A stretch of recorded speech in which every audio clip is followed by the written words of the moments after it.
Bonjour à toutes et à tous, bienvenue pour cette nouvelle vidéo intitulée L'argent, une opportunité mais ne te corrompt pas. Je répète, l'argent, une opportunité mais ne te corrompt pas. Alors, le Seigneur Jésus nous a dit dans l'évangile de Matthieu, au chapitre 6, verset 24, Nul ne peut servir deux maîtres, car ou il haïra l'un et aimera l'autre, ou il s'attachera à l'un et méprisera l'autre. Vous ne pouvez servir Dieu et Mammon, c'est-à-dire le diable. Et dans d'autres traductions, il est indiqué vous ne pouvez servir Dieu ou l'argent. L'argent est aujourd'hui quelque chose qui est vu comme, pour certaines personnes comme étant vraiment la fin de toute chose. C'est vraiment le but ultime de certaines personnes et en quelque sorte c'est leur Dieu.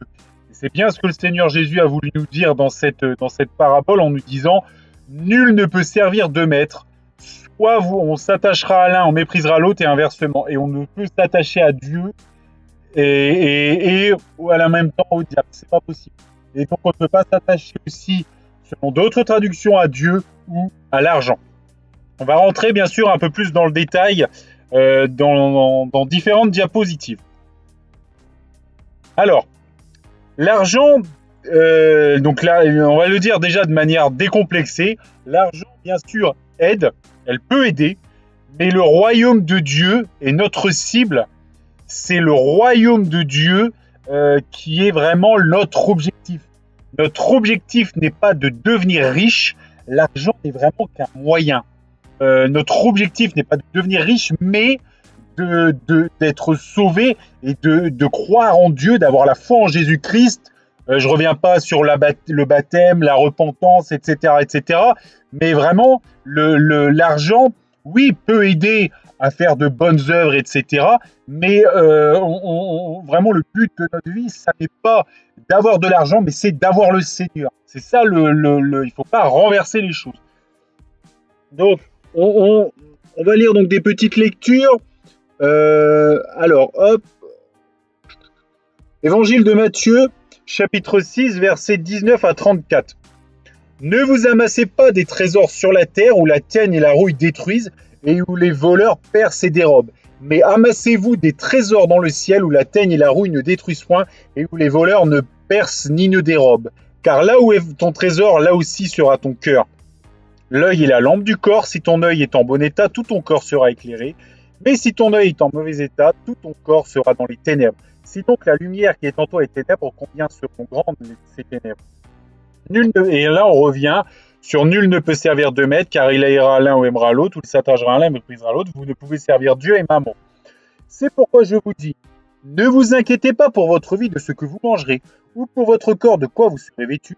La vie n'est-elle pas plus que la nourriture et le corps plus que le vêtement ? Regardez les oiseaux du ciel. Ils ne sèment ni ne moissonnent, et ils n'amassent rien dans des greniers, et votre Père céleste les nourrit. Ne valez-vous pas beaucoup plus qu'eux ? Qui de vous, par ses inquiétudes, peut ajouter une coudée à la durée de la vie ? Et pourquoi vous inquiétez au sujet du vêtement ?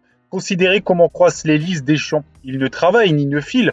Cependant, je vous dis que Salomon même, dans toute sa gloire, n'a pas été vêtu comme l'un d'eux. Si Dieu revêt ainsi l'herbe des champs qui existe aujourd'hui et qui demain sera jetée au four, ne vous vêtira-t-il pas à plus forte raison, gens de peu de foi ? Ne vous inquiétez donc point et ne dites pas « Que mangerons-nous ? Que boirons-nous ? De quoi serons-nous vêtus ? Car toutes ces choses, ce sont les païens qui les recherchent. Votre Père céleste sait que vous en avez besoin. Cherchez premièrement le royaume et la justice de Dieu, et toutes ces choses vous seront données par-dessus. Ne vous inquiétez donc pas du lendemain, car le lendemain aura soin de lui-même. À chaque jour suffit sa peine. Donc là, le Seigneur nous fait vraiment une invitation, nous indique, nous donne une direction, en nous disant déjà de ne pas s'amasser des trésors sur la terre, où la teigne et la rouille détruisent. Donc oui, ça sert à rien d'avoir 25 maisons. Voilà, mais amassez-vous des trésors dans le ciel où la teigne et la rouille ne détruisent point et où les voleurs ne percent ni ne dérobent. Justement, comment on s'amasse des trésors dans le ciel ? En suivant le Seigneur Jésus, en faisant sa volonté, en lui obéissant, en faisant des bonnes œuvres. Quand on voit un pauvre, peut-être lui donner un petit peu d'argent, etc. Vous voyez, il y a plein d'autres exemples. Vous voyez, c'est aimer son prochain comme soi-même. Vous voyez, du coup, ça revêt vraiment vous avez une pléiade d'actions, on va dire, assez importante. Vous voyez, c'est vraiment C'est vrai, c'est vraiment une invitation à pas s'amasser des trésors en fait pour soi-même. Ça ne. Alors oui, bien sûr, on a notre maison, on va avoir un toit sur la tête, etc. Mais voyez, pas tomber dans l'excès à garder tout pour soi. Voilà, c'est pas quelque chose de. Autant en profiter justement pour s'amasser des trésors dans le ciel et en étant généreux avec notre prochain. Voilà, en les aidant ceux qui sont dans le besoin, par exemple, nos frères et sœurs, etc. Vous voyez, c'est ça qu'a été le jeu, l'idée du Seigneur. Et vous voyez, il le dit bien, parce qu'en disant, pourquoi est-ce que vous vous inquiétez au sujet du manger ou du boire? Parce que certaines personnes mettent de l'argent de côté en se disant non, mais c'est au cas où, si jamais il m'arrive quelque chose ou ci ou ça. Et là, le Seigneur nous dit, mais votre Père céleste sait que vous en avez besoin de nourriture, de vêtements. Voilà, il sait que vous en avez besoin. Donc, du coup, regardez, il fait ça pour les oiseaux du ciel. Bah, est-ce que vous pensez vraiment qu'il fera pas ça pour vous? Bah, si, il va le faire. Vous voyez, donc, vous voyez, c'est vraiment une invitation enfin, vraiment à amasser des trésors dans le ciel, faire la volonté du Seigneur et de pas s'inquiéter du lendemain, ne pas se dire voilà, je vais mettre des fortunes et des fortunes de côté au cas où, au cas où. Non, et à un moment donné, c'est trop quoi. Ça ne rime à rien. Euh, voilà. On a aussi donc des lectures donc sur l'évangile de Luc au chapitre 12 versets 13 à 21.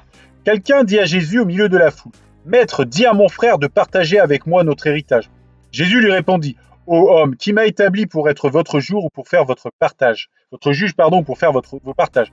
Puis il leur dit: Gardez-vous avec soin de toute avarice, car la vie d'un homme ne dépend pas de ses biens, fût-il dans l'abondance. Et il leur dit cette parabole: les terres d'un homme riche avaient rapporté beaucoup d'argent. Avaient beaucoup rapporté, pardon. Et il raisonnait en lui-même, disant: Que ferai-je, car je n'ai pas de place pour serrer ma récolte? Voici, dit-il, ce que je ferai. J'abattrai mes greniers, j'en bâtirai de plus grands, j'y amasserai toute ma récolte et tous mes biens. Et je dirai à mon âme, tu as beaucoup de biens en réserve pour plusieurs années, repose-toi, mange, bois et réjouis-toi.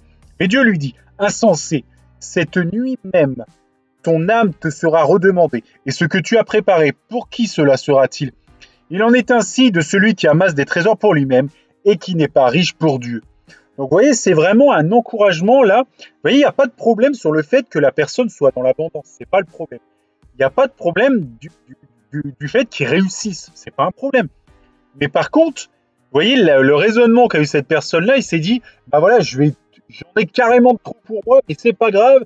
Je vais augmenter ma maison, je vais agrandir mes greniers, je vais tout abattre, je vais tout mettre dedans, et ça sera là au cas où, et je vais pouvoir me reposer, enfin, etc. Et en fin de compte, le soir même, cet homme allait décéder. Donc du coup, c'est bien effectivement qu'il avait en réserve. Ça aurait pu servir à lui, ça aurait pu servir pour d'autres, pour des personnes dans le besoin. Et là, ça va être remis à quelqu'un d'autre qui va en faire ce qu'il veut. Il va pas pouvoir finalement s'amasser des trésors dans le ciel comme le Seigneur Jésus le demandait, puisqu'il a tout voulu garder pour lui. Donc vous voyez, c'est pas le problème d'avoir, mais c'est la chose qu'on a une responsabilité quand on possède, justement d'aider, de donner aux autres. C'est ça qui est important. Vous voyez, et il a bien dit que le Seigneur Jésus a dit la vie, car la vie d'un homme ne dépend pas de ses biens futiles dans l'abondance. Maintenant, notre salut dépend du Seigneur Jésus. Et le Seigneur Jésus nous demande de ne pas nous amasser des trésors sur la terre. Oui, il faut un minimum, il n'y a pas de... Voilà. Mais il nous encourage aussi à en faire don à nos frères et sœurs, aux personnes qui peuvent en avoir besoin. Voilà. On va continuer. Et c'est comme ça que finalement, on s'amasse un trésor dans le ciel. Je reviens sur la citation. Matthieu, chapitre 13, verset 44. Évangile de Matthieu, chapitre 13, verset 44. Le royaume des cieux est encore semblable à un trésor caché dans un champ. L'homme qui l'a trouvé le cache, et dans sa joie, il va vendre tout ce qu'il a et achète ce champ. Vous voyez, c'est que le royaume des cieux est semblable en fait à un trésor, et les gens sont capables, il faut être capable finalement de tout donner pour ce trésor. C'est-à-dire, aujourd'hui, on est dans une maison, on est on est dans une maison. Des fois, elles sont plus ou moins bien, etc. Voilà. Écoutez, des fois, on s'y sent quand même bien dans cette maison. Mais effectivement, il va y avoir un moment donné, comme vous le savez, l'enlèvement de l'Église. À ce moment-là, on va aller vers le ciel. Et donc du coup, on va pas se retourner en arrière pour regarder notre maison qu'il y a là. Non, on va vendre, quelque part on va pas vendre, mais on va s'en aller sans aucun regret et on va partir pour, pour ailleurs avec le Seigneur. Vous voyez, c'est vraiment ça. Ça montre bien, si vous voulez, que le royaume des cieux, c'est vraiment le trésor. C'est vraiment ce qu'il y a de plus précieux. Oui, ici-bas, on a des possessions dont on se sert, plus ou moins bien, mais dont on se sert. Mais c'est pas c'est pas l'objectif, c'est pas ça le vrai trésor. Le vrai trésor, c'est le ciel, par la foi en Jésus-Christ. Voilà, c'est ça le véritable trésor. On va voir l'histoire de Lazare, justement, qui met en avant l'histoire d'un homme riche et d'un pauvre et qui explique ce qui leur est arrivé. Alors, Évangile de Marc, chapitre 10, versets 17 à 31. Comme Jésus se mettait en chemin, un homme accourut et se jetant à genoux devant lui, lui dit « Bon maître, lui demanda-t-il, que dois-je faire pour hériter la vie éternelle ?» Jésus lui dit « Pourquoi m'appelles-tu bon? Il n'y a de bon que Dieu seul. Tu connais les commandements, tu ne commettras point d'adultère, tu ne tueras point, tu ne déroberas point, tu ne diras point de faux témoignage et tu ne feras tort à personne. Honore ton père et ta mère. » Donc les commandements que le Seigneur a remis à Moïse. Il lui répondit « Maître, j'ai observé toutes ces choses dès ma jeunesse. » Jésus ayant regardé l'aima et lui dit « Il te manque une chose. Va, vends tout ce que tu as, donne-le aux pauvres et tu auras un trésor caché dans le ciel. Tu auras, un trésor dans le ciel. Puis viens et suis-moi. » Mais, affligé de cette parole, cet homme s'en alla tout triste, car il avait de grands biens. Donc en fait, c'était un homme riche. Jésus, regardant autour de lui, dit à ses disciples qu'il sera difficile à ceux qui ont des richesses d'entrer dans le royaume de Dieu. Les disciples furent étonnés de ce que Jésus parlait ainsi, et reprenant, il leur dit « Mes enfants, qu'il est difficile à ceux qui se confient dans les richesses d'entrer dans le royaume de Dieu. » Vous voyez, il est là le problème. C'est que des gens se confient dans leurs richesses. Ils disent moi, au cas où il m'arrive quelque chose, j'ai des richesses. Mais c'est pas ça. En fait, c'est pas ça la foi.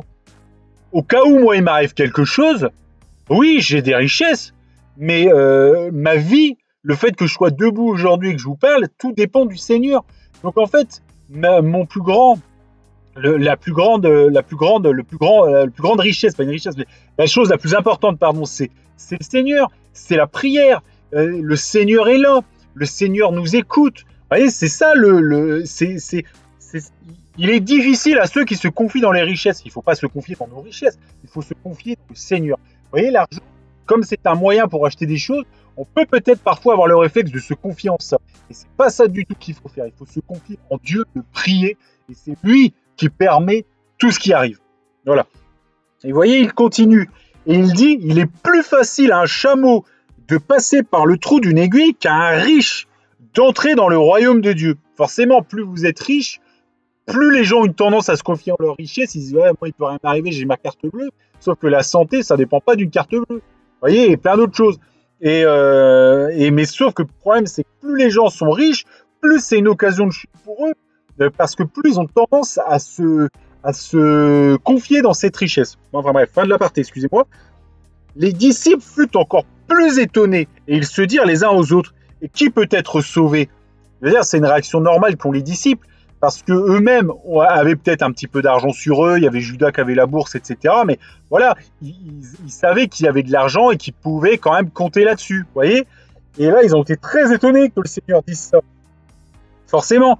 Et Jésus leur dit, parce que du coup, il leur a dit, mais qui peut être sauvé? Et Jésus leur regarda et dit, cela est impossible aux hommes, mais non à Dieu, car tout est possible à Dieu. Pierre se mit à lui dire, voici, nous avons tout quitté et nous t'avons suivi.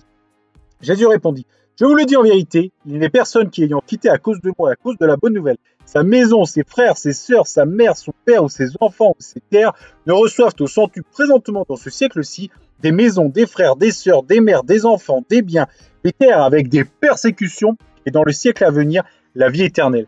Plusieurs des premiers seront les derniers et plusieurs des derniers seront les premiers. Vous voyez, la réponse du Seigneur est très intéressante parce qu'il nous invite à tout abandonner pour lui. Et ça peut arriver qu'on abandonne des choses pour lui, de la richesse pour lui, des choses pour lui. Mais il dit que dans le siècle-ci, c'est-à-dire pendant notre vie, nous allons recevoir encore plus de richesses. Nous allons recevoir encore... Alors, c'est une bonne bénédiction, bien sûr, mais si vous voulez, le Seigneur ne nous invite pas à aller vers lui, à abandonner peut-être certaines choses pour avoir plus. bien qu'il nous le donne, il le fait pour qu'on s'attache à lui. Voilà. Et c'est là que certaines du coup vont dériver là-dessus en disant évangile de prospérité, si tu donnes, tu vas recevoir encore plus, le Seigneur est bon, le Seigneur donne. Oui, le Seigneur est bon, le Seigneur donne, mais il te dit, même s'il te donne, même si tu es au milieu d'un château, que tu es milliardaire, eh ben, c'est une responsabilité pour donner déjà aux autres, et en plus, il ne faut pas se confier en ça, parce que tout ça peut s'effondrer demain, et c'est pas ça le plus important. Le plus important, c'est le Seigneur. Je vous invite à lire le livre de Job, qui est quelqu'un qui avait beaucoup de biens, qui a perdu tout et qui a été relevé et qui a eu encore plus après. Mais cet homme a dit: je suis sorti nu du ventre de ma mère et je retournerai nu dans le sein de la terre. L'Éternel a donné, l'Éternel a repris, béni soit l'Éternel. Vous voyez, l'Éternel a donné des biens, l'Éternel les a repris, béni soit l'Éternel. Vous voyez, cet homme avait la foi, il croyait en Dieu, et c'est pas le fait qu'il ait des biens ou pas de biens qui allait changer quoi que ce soit. Après, bien sûr, tant mieux si vous avez, mais attention, il ne faut pas se confier en ça. Et vous voyez, vraiment, cela est impossible aux hommes, mais c'est possible à Dieu. Car tout est possible à Dieu. Et vraiment, les riches, il faut faire attention de ne pas se confier dans leur richesse, et parce que pour eux, c'est une occasion de chute. Et même, vous voyez, même les apôtres ont été interloqués par ça. Hein. Donc, c'est pour vous dire à quel point c'est un piège très dangereux. Et vous voyez, on voit dans l'Épître aux Philippiens, au chapitre 4, verset 12, que il est écrit: je sais vivre dans l'humiliation et je sais vivre dans l'abondance. En tout et partout, j'ai appris à être rassasié, à avoir faim, à être dans l'abondance, à être dans la disette. Vous voyez, un chrétien, finalement, doit savoir vivre dans l'abondance, doit savoir vivre dans la disette, parce que de toute façon, il est disciple de Dieu, il est disciple de Jésus-Christ. Donc, du coup, c'est ça sa véritable richesse. Après, le reste, ça va, ça vient. Mais c'est pas ça le plus important. Alors, excusez-moi, je reviens du coup sur l'histoire de Lazare, évangile de Luc, chapitre 16, versets 19 à 31. Il y avait un homme qui était vêtu de pourpre et de fin lin et qui chaque jour menait joyeuse et brillante vie. Un pauvre nommé Lazare était couché à sa porte couvert d'ulcères et désireux de se rassasier des mets qui tombaient de la table du riche, et même les chiens venaient encore lécher ses ulcères.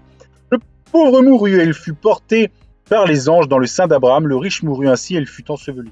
Dans le séjour des morts, il leva les yeux et tandis qu'il était en proie au tourment, il vit de loin Abraham et Lazare dans son sein. Il s'écria: Père Abraham, aie pitié de moi et envoie Lazare pour qu'il trempe le bout de son doigt dans l'eau et me rafraîchisse la langue, car je souffre cruellement dans cette flamme. Abraham répondit: Mon enfant, souviens-toi que tu as reçu tes biens pendant ta vie et que Lazare a eu les maux pendant la sienne. Maintenant il est ici consolé et toi tu souffres. D'ailleurs, il y a entre nous et vous un grand abîme, afin que ceux qui voudraient passer d'ici vers vous ou de là vers nous ne puissent plus. Le riche dit: Je te prie donc, Père Abraham, d'envoyer Lazare dans la maison de mon père, car j'ai 5 frères. C'est pour qu'il leur atteste ces choses, afin qu'ils ne viennent pas aussi dans ce lieu de tourment. Abraham répondit: Ils ont Moïse et les prophètes qui les écoutent. Et il dit: Non, Père Abraham, mais si quelqu'un des morts va vers eux, ils s'est repenti. Et Abraham lui dit: S'ils n'écoutent pas Moïse et les prophètes, ils ne se laisseront pas persuader quand même quelqu'un des morts ressuscite. Vous voyez, c'est assez. Ouais, donc on a 2 hommes, un qui a vécu dans la souffrance, qui est pauvre, et un homme riche. Et vous voyez, l'homme riche qui se confiait dans les richesses, qui se confiait peut-être pas en Dieu, et cet homme a été en proie au tourment et va en enfer. Voilà la conclusion. Lazare, lui, c'était un homme qui était pauvre, qui avait très certainement qui était pieux, qui croyait en Dieu et qui se confiait en Dieu. Et lui, vous voyez, il a été recueilli dans le sein d'Abraham, et donc du coup, il va aller au paradis. Et donc voilà. Donc vous voyez, et le riche a même demandé à ce que Lazare aille vers ses frères pour qu'ils leur disent la vérité, pour qu'ils se détournent de leur mauvaise voie, qu'ils se repentissent. Mais vous voyez, Abraham dit, s'ils n'écoutent pas Moïse et les prophètes, ils ne se laisseront pas persuader quand même quelqu'un des morts ressuscite. Pourquoi ? Parce qu'ils se confient dans leur richesse, parce que leur richesse est pour eux une occasion de chute, et ils ne se confient pas en Dieu, ils n'ont pas foi en Dieu. Voilà la conclusion qu'on peut tirer de cette histoire. Pour eux, la richesse, bien que sur Terre, elle leur a apporté du coup des facilités, ça a été pour eux une occasion de chute. Et la pauvreté de Lazare a fait qu'il a eu une vie difficile, mais par contre, ça ne l'a pas détourné du Seigneur, et donc, du coup, aujourd'hui, il va aller au paradis. Voilà l'enseignement, vous voyez, donc, c'est pas, si vous voulez, une règle absolue, mais il faut faire attention, la richesse peut être assimilée à de l'idolâtrie. Et donc, si vraiment vous aimez l'argent, l'amour de l'argent, je vais y venir après, et c'est ça qui a été une occasion de chute pour cette. Là, donc j'ai déjà dit en filigrane, je vais rentrer un peu plus dans le détail, l'argent peut être un piège. On le voit donc dans l'épître aux Jacques, chapitre 5, versets 1 à 8. À vous maintenant, riches, pleurez et gémissez à cause des malheurs qui viendront sur vous. Vos richesses sont pourries et vos vêtements sont rongés par les teignes. Votre or et votre argent sont rouillés. Et leur rouille s'élèvera en témoignage contre vous et dévorera vos chairs comme un feu. Vous avez amassé des trésors dans les derniers jours. Voici le salaire des ouvriers qui ont moissonné vos champs et dont vous les avez frustrés. Cris, et les cris des moissonneurs sont parvenus jusqu'aux oreilles du Seigneur des armées. Vous avez vécu sur la terre dans les voluptés et dans les délices. Vous avez rassasié vos cœurs au jour du carnage. Vous avez condamné, vous avez tué le juste qui ne vous a pas résisté. Soyez donc patients, frères, jusqu'à l'avènement du Seigneur. Voici, le laboureur attend le précieux fruit de la terre. Prenant patience à son égard jusqu'à ce qu'il ait reçu le plus de la première et de l'arrière-saison. Vous aussi, soyez patients, affermissez vos cœurs, car l'avènement du Seigneur est proche. Vous voyez, c'est un reproche que faisait l'apôtre Jacques, justement, aux riches, qui dépouillaient, qui pour pas du gain, se faisaient ennemis de la justice et des gens bien. Vous voyez, c'est ça les justes. C'est pas le problème qu'ils gagnaient de l'argent. Le problème, c'est qu'ils ne la redistribuaient pas et qu'en plus, ils n'avaient pas égard aux gens qui travaillaient pour eux, etc. C'est ça le problème. Vous voyez, ils n'ont pas eu Enfin, voilà le principe que donne ici l'apôtre. Jésus, donc évangile de Luc, chapitre 4, verset 1 à 8. Jésus, rempli du Saint-Esprit, revient du Jourdain et il fut conduit par l'Esprit dans le désert. Là, c'est la fameuse période où le diable va tenter le Seigneur Jésus après son baptême. Et vous voyez, au chapitre 4, verset 3, c'est là que c'est très important. Chapitre 4, verset 5. Le diable, ayant élevé, lui montra en un instant tous les royaumes de la terre. Il lui dit, je te donnerai toute cette puissance, la gloire de ces royaumes, car elle m'a été donnée et je la donne à qui je veux. Si donc tu te prosternes devant moi, elle sera toute à toi. Jésus lui répondit, il est écrit, tu adoreras le Seigneur ton Dieu et tu le serviras lui. Aujourd'hui, cette ruse du diable est utilisée pour énormément de monde. On voit dans le show business, etc., enfin dans le business musique, etc., bon bref. Mais, vous voyez, c'est, si tu te prosternes, enfin, si tu sers l'argent, si tu me sers moi, je vais te donner de l'argent. Et c'est ce que le diable susurre à l'oreille des gens. C'est, tu vas avoir la richesse, tu vas avoir ci, tu vas avoir ça, tu vas voir, ça va être formidable. Mais quelque part, comment dire, c'est un moyen qu'il utilise pour vous détourner du Seigneur. C'est-à-dire qu'au lieu de rester attaché au Seigneur, des gens s'en écartent pour avoir plus d'argent, toujours plus d'argent. Et l'argent prend la place du Seigneur. Et vous voyez, là, c'est une proposition qu'il a fait directement au Seigneur en disant, je te donnerai la puissance, la gloire, les royaumes. En fait, je vais te donner tout ça. Regarde comme c'est formidable. Si tu m'adores, moi, vous voyez. Et de manière très subtile, du coup, il vous amène vers autre chose, vers l'amour de l'argent et plus l'amour du Seigneur. Et ça, c'est un grave problème. Proverbe, chapitre 11, verset 28. Celui qui se confie dans ses richesses tombera, mais les justes verdiront comme le feuillage. Vous voyez, je pense qu'on ne peut pas faire plus clair.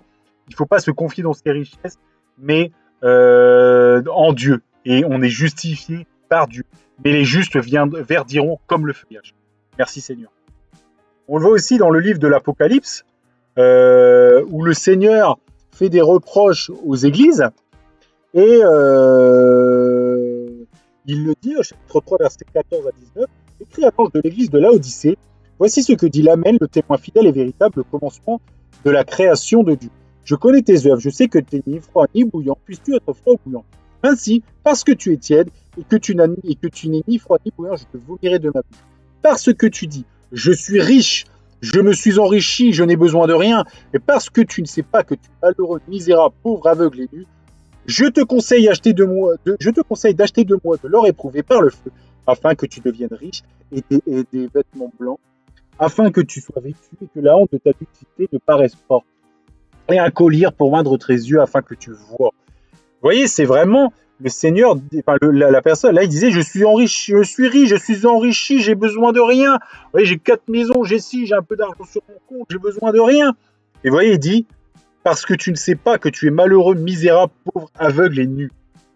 On a besoin, on est l'homme, entre guillemets, avec un grand H, est dépendant à 100% du Seigneur. On détient notre vie à 100% de la part du Seigneur. On est dépendant à 100% du Seigneur.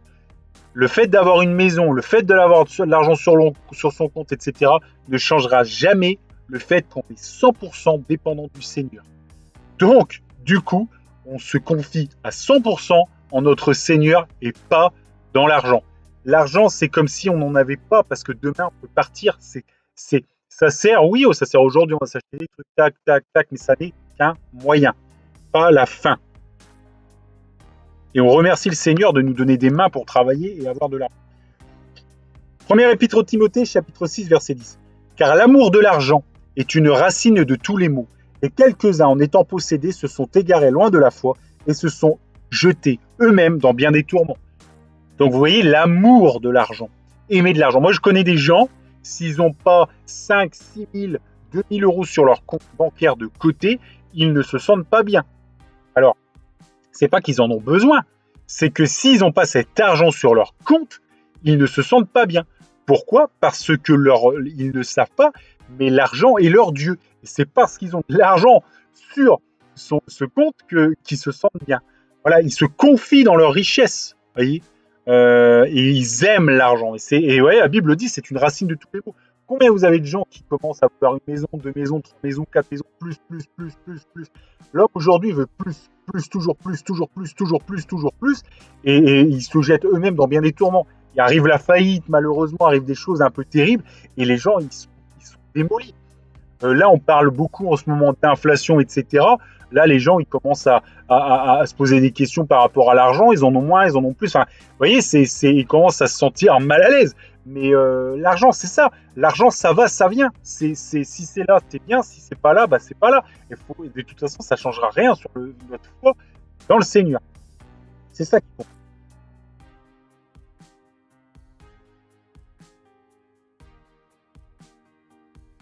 Alors, je vais pas le relire parce que la vidéo serait un peu trop longue. Je vous mets donc c'est dans le livre des Nombres au chapitre 22, verset 1 à 25. Donc là, c'est l'histoire de Balaam que j'ai déjà parlé dans une précédente vidéo. Donc Balaam était un homme de Dieu et il s'est détourné du Seigneur par amour de l'argent. Parce que un roi ennemi est venu et dit maudis-moi le peuple d'Israël. Mais Dieu lui a dit qu'il ne devait pas maudire le peuple. Et bien Balaam a quand même fait venir ce roi parce que ce roi lui promettait des richesses, etc. Vous voyez l'amour de l'argent. Il a même été jusqu'à aller chez cette personne et il a failli être tué par un ange de Dieu. Et c'est l'âne qui va le sauver, pour résumer l'histoire.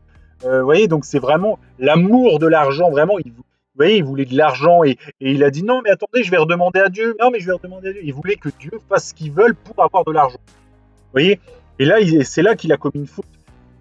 C'est commis une faute parce qu'il s'est mis en contradiction avec l'ordre de Dieu. Et par égard pour l'argent.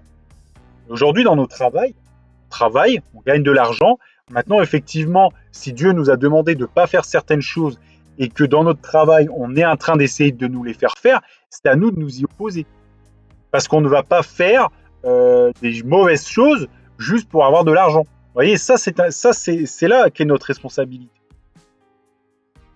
Parce que on ne se confie pas dans nos richesses, dans notre salaire, mais qu'on se confie en Dieu, et Dieu saura qu'on a respecté sa parole et qu'on ne l'a pas qu'on l'a pas disrespect juste pour faire notre job entre guillemets et avoir notre cash. Donc comme je disais, donc il faut être généreux et fidèle, mais l'argent c'est une responsabilité là. C'est ce que nous dit donc le Seigneur dans l'évangile de Luc au chapitre 16 versets 1 à 14. Jésus dit aussi à ses disciples: Un homme riche avait un économe qui lui avait dénoncé comme dissipant ses biens. Il l'appela et lui dit: Qu'est-ce que j'entends dire de toi? Rends compte de ton administration, car tu ne pourras plus administrer mes biens. L'économe dit en lui-même: Que ferais-je, puisque mon maître m'ôte l'administration de mes biens, travailler à la terre, je ne peux plus, mendier, j'en ai honte. Je sais ce que je ferai pour qu'il y ait des gens qui me reçoivent dans leur maison quand je serai destitué de mon emploi. En faisant venir chacun des débiteurs de son mail, il dit au premier: Combien dois-tu à mon maître? 100 mesures d'huile, répondit-il, et lui dit: Prends ton billet, assieds-toi vite et écris 50. Et il dit ensuite: Et toi, combien veux-tu? C'est une mesure, 50, non, 100 mesures de blé, répondit-il, et lui dit: Prends ton billet, écris 80. Le maître loua l'économe de ce qu'il avait agi prudemment, car les enfants de ce siècle sont plus prudents à l'égard de leurs semblables que ne le sont les enfants de lumière. Et moi, je vous dis, faites-vous des amis avec les richesses injustes, pour qu'ils vous reçoivent dans les tabernacles éternels quand elles viendront à vous manquer. Celui qui est fidèle dans les moindres choses l'est aussi dans les grandes, et celui qui est injuste dans les moindres choses l'est aussi dans les grandes. Si donc vous n'avez pas été fidèle dans les richesses injustes, qui vous confiera les véritables? Et si vous n'avez pas été fidèle dans ce qui est à vous, qui vous donnera ce qui est à vous? Nul serviteur ne peut servir de maître, et on revient à ça. Vous pouvez servir Dieu et Mammon. Vous voyez, c'est une invitation. L'homme a été prudent pour quelque part garder des biens en réserve pour le jour où il administrait plus bien de son Seigneur et de son maître. Et le Seigneur dit: non, il ne faut pas faire ça. Il dit les enfants de lumière, ils sont justes avec les richesses injustes. C'est-à-dire que même si vous devez administrer les biens de votre maître avec fidélité, il faut être fidèle pour qu'un jour on vous confie les vraies richesses. Donc il ne faut pas se faire des amis avec les richesses injustes. En tout cas, il ne faut pas. S'il faut se faire des amis avec les richesses injustes, il ne faut pas dissiper le bien de son maître juste pour avoir des biens en réserve pour soi. C'est pas du tout ce que le Seigneur nous dit. Il nous dit: voilà, il faut être fidèle dans les moindres choses. Sinon, on nous a confié l'administration de quelque chose, il faut être fidèle et intègre dans ce qu'on nous confie. C'est vraiment une responsabilité. Vous voyez, première épître à Timothée, chapitre 6, verset 17. Recommande aux riches du présent siècle de ne pas être orgueilleux et de ne pas mettre leur espérance dans des richesses incertaines, mais de la mettre en Dieu, qui nous donne avec abondance toutes choses pour que nous en jouissions. Vous voyez, une invitation aux riches de donner, de ne pas être aux orgueilleux, de ne pas se confier dans les richesses, mais de donner, de donner sur leur espérance, de la mettre en Dieu. Oui, le Seigneur peut donner, mais notre véritable richesse, c'est Dieu. Et il va poursuivre en disant: recommande-leur de faire du bien, d'être riches en bonnes œuvres, d'avoir de la libéralité et de la générosité. Vraiment, être riche, c'est aussi quelque part une opportunité de donner et donc du coup de s'amasser, encore une fois, comme disait le Seigneur, des trésors dans le ciel. Donc c'est important d'y avoir égard. Ça, je vous laisserai également le lire si vous voilà, c'est donc dans l'évangile de Matthieu, chapitre 25, versets 14 à 30, aussi pour aller plus loin, où le Seigneur va remettre de l'argent à chacun selon sa capacité. Et en fonction de la capacité des gens, il va leur demander de quelque part de rapporter du fruit, de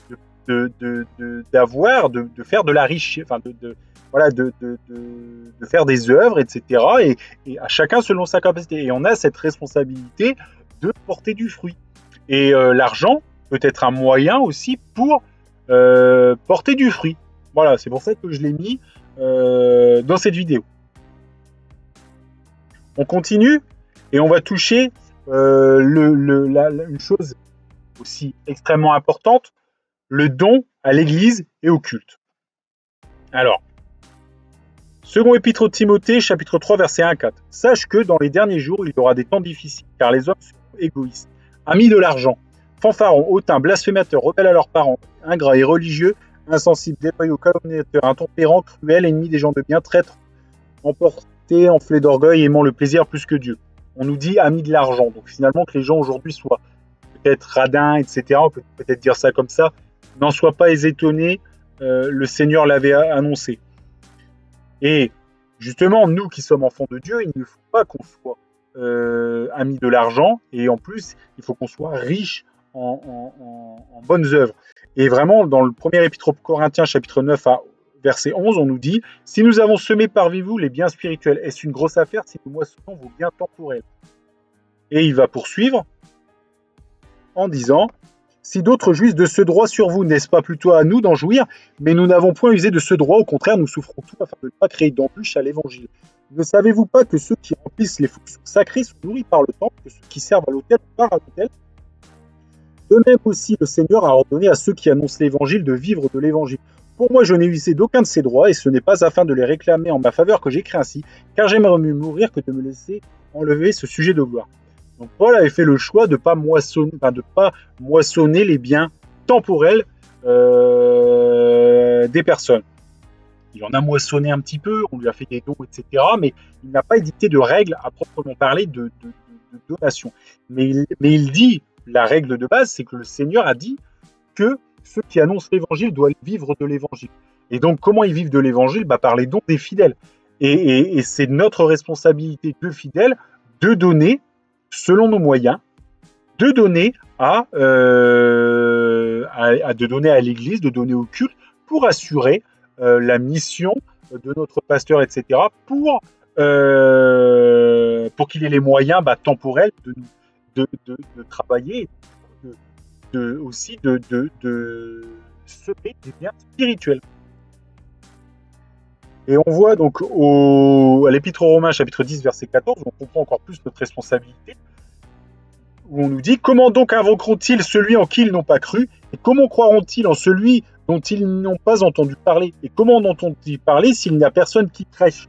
Et moi, j'irais même plus loin, c'est-à-dire comment y aura-t-il des gens qui prêchent quelque part si personne ne leur donne les moyens de vivre par l'évangile? Donc, vous voyez, bien que dans les derniers temps, les gens seront amis de l'argent et seront radins, je vais le résumer comme ça, nous, en tant que chrétiens, on ne doit pas l'être et on doit contribuer pour que notre Église soit là et qu'elle porte le message de l'évangile. Et c'est vraiment extrêmement important d'avoir ça en tête. Donc, là, il faut savoir que le Seigneur, donc ça je l'ai remis aussi, c'était dans le livre Lévitique que le Seigneur avait instauré la dîme, en disant que 10% des biens, etc., lui reviendront. Voilà. Bon. Cette règle, effectivement, avec la nouvelle alliance, etc., elle est là, elle n'a pas été abrogée, il faut le savoir, elle n'a pas été abrogée, mais aujourd'hui, dans les textes que nous lisons, effectivement, c'est une invitation à donner. Et vraiment, on le voit donc dans le second épître aux Corinthiens, chapitre 9, verset 6-10. « Sachez-le, celui qui sème peu moissonnera peu, et celui qui sème abondamment moissonnera abondamment. Que chacun donne comme il l'a résolu en son cœur, sans tristesse ni contrainte, car Dieu aime celui qui donne avec joie. Et Dieu peut vous combler de toutes ses grâces, afin que, possédant toujours en toutes choses de quoi satisfaire à tous vos besoins, vous ayez encore en abondance pour toute bonne œuvre. Selon qu'il est écrit, il a fait des largesses, il a donné aux indigents, sa justice subsiste à jamais. Celui qui fournit de la semence au semeur et du pain pour sa nourriture vous fournira et vous multipliera la semence et il augmentera les fruits de votre justice. » Et on voit au chapitre 16, verset 2, « Que chacun de vous, le premier jour de la semaine, mette à part chez lui ce qu'il pourra selon sa prospérité. » Vraiment, c'est une invitation à donner de bon cœur. Et moi, vraiment, j'inviterai les gens à donner vraiment à l'Église. La dîme, bien sûr, si vous le pouvez. Maintenant, ceux qui pensent si ce n'est pas possible, en tout cas, de donner de bon cœur. De participer vraiment à l'œuvre du Seigneur, et c'est important pour que les gens qui encadrent une église puissent vivre et qu'on puisse donner un petit peu les moyens à l'église de subsister. Et on est très content d'aller à l'église le dimanche, etc. Donc pour que ça continue, on a quand même notre contribution à apporter, à chacun selon sa capacité. Mais voilà, le Seigneur voit tout, il sait tout, et il nous dit, celui qui sème peu, moissonnera peu. Donc c'est pour ça que les riches ont une responsabilité de donner d'autant plus. Voilà, donc de donner à l'Église, de donner aux pauvres, vraiment de rentrer dans l'œuvre de Dieu. Donc vraiment, c'est ça, donner avec cœur selon votre prospérité. Vous voyez, on le voit dans l'évangile de Luc, chapitre 21, verset 2, vous voyez, où il y a Jésus levant les yeux, vit les riches qui mettaient leur offrande dans le tronc. Il vit aussi une pauvre veuve qui mettait 2 pites. Et il dit, en vérité, je vous le déclare, cette pauvre veuve a mis plus que tous les autres. Car tous ceux-là, pour leur offrande, ont donné de leur superflu, mais celle-ci a donné de son nécessaire. Tout ce qu'elle avait pour vivre, quelques-uns parlaient autant des belles pierres, etc. Voilà. Vous voyez, c'est vraiment le Seigneur, Il sait si vous êtes dans l'abondance, il sait si vous n'y êtes beaucoup moins. Certaines personnes, 1 euro, ça va être beaucoup plus que 1000 € pour d'autres. Et donc, du coup, chacun a sa responsabilité de donner en fonction de ses moyens. Et le Seigneur voit ça et il juge ça. Voilà, mais en tout cas, rentrons dans le plan de Dieu en donnant comme le Seigneur nous le résolura en nos cœurs. Mais vraiment, c'est quelque chose où le Seigneur vraiment nous invite. Plusieurs passages, c'est vraiment flagrant. Des fois, c'est pas facile. Voilà, des fois, c'est vrai que c'est pas facile, mais il faut le faire. Il faut vraiment se détacher de l'argent. L'argent, ça va, ça vient. Il faut donner comme le Seigneur l'a résolu en nos cœurs et donner selon notre prospérité. C'est notre responsabilité. Donc, j'avais prévu aussi une autre diapo, mais malheureusement, elle va être un peu trop longue. Je vais du coup peut-être plutôt faire le résumé. Vraiment, Salomon, donc, qui a été élevé par le Seigneur. Et vous voyez, ce qui nous prouve que l'argent peut être quand même dangereux, c'est que tous les ans, Salomon avait 666 talents d'or. Vous voyez, le poids de l'or, vous voyez, qui arrivait chaque année à Salomon était de 666 talents d'or. 666 qui est quand même le chiffre de la bête, donc quelque chose de le chiffre du diable, hein, pour résumer très simplement ça. Vraiment faire un raccourci un peu cognitif, mais c'est pas grave. Et enfin, en tout cas, on rentrera peut-être plus dans le détail dans une autre vidéo. Mais vous voyez, et on voit la fin qu'a eu Salomon.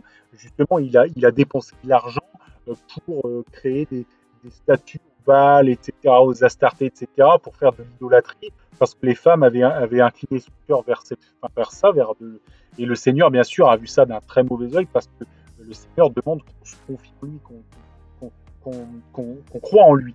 Et quelque part, Salomon a investi de l'argent pour aller faire des hôtels pour des gens pris quelqu'un d'autre que le Seigneur, c'est-à-dire des faux dieux. Donc du coup, effectivement, ça a été une occasion de chute pour Salomon. Vous voyez, pourtant quelqu'un qui avait énormément d'argent, etc., mais vous voyez, la vie ne dépend pas de ses biens futiles dans l'abondance. Et je dirais même qu'il avait une responsabilité par rapport à ces 666 talents d'or, par exemple. Il en aurait donné...